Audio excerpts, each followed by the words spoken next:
Palestinian state thing, Carol, can we go to number 8? There's this big push now for a Palestinian state. I told you a couple of weeks ago I saw Rania Masri, a Lebanese woman who has roots in the Raleigh area.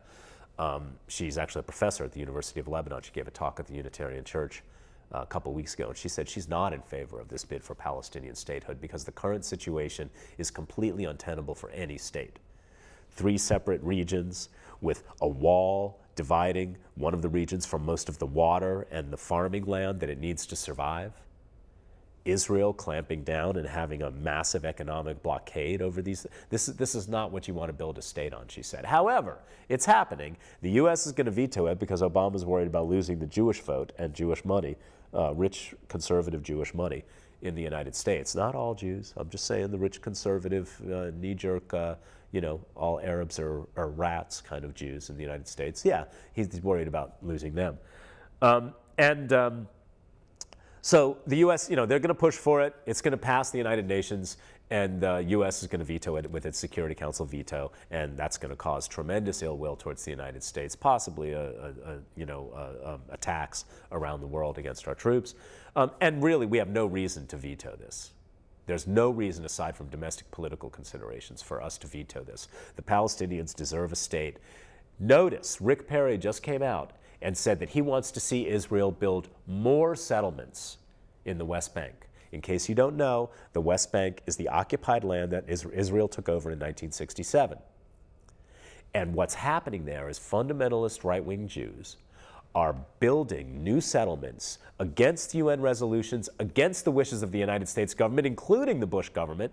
Colin Powell, Condoleezza Rice, they all said that the new settlement building is a problem because how do Israeli fundamentalist right-wing Jews build new settlements? What do they need, Carol, to build new settlements in the West Bank? What do they use? Where do they build these settlements? On existing Palestinian land. So what's happening, and you don't see this when you hear about the occasional rocket launch from Gaza into Israel, what you don't see is the constant low-level theft of Palestinian land, water, destruction of crops, all of that. There is this constant low-level encroachment of right-wing fundamentalist Israelis onto existing Palestinian land that has been going on pretty much daily for 30 years, more than 30 years.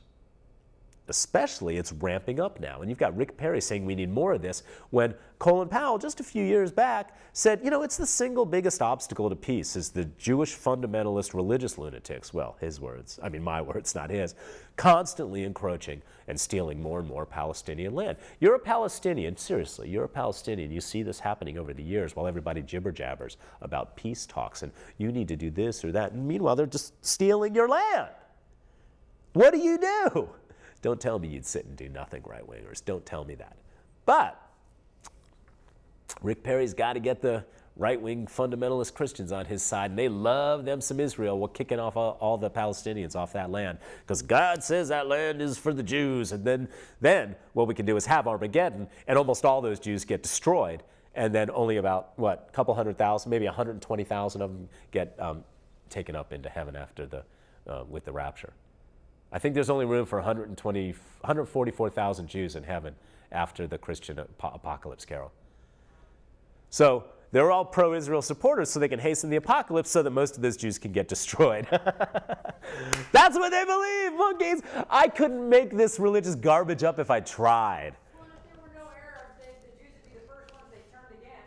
And if there were no Arabs, the Jews would be the first ones they'd turn against, Carol says. So that's a sharp accusation that is probably often true. Texas was. I think a Jewish guy ran for something and they first said, we need a real Christian in this position. Oh, really? Yeah.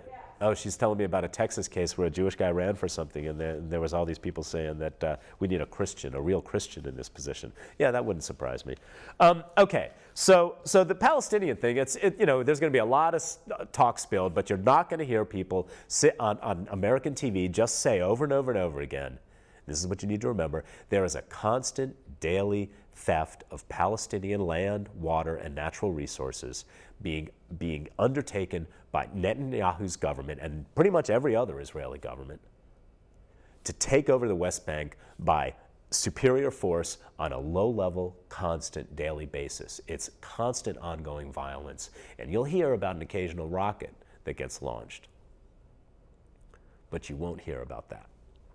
Keep it in mind as the debate goes and the U.S. Vetoes, the resolution, and we look bad across the Arab world for being hypocrites again.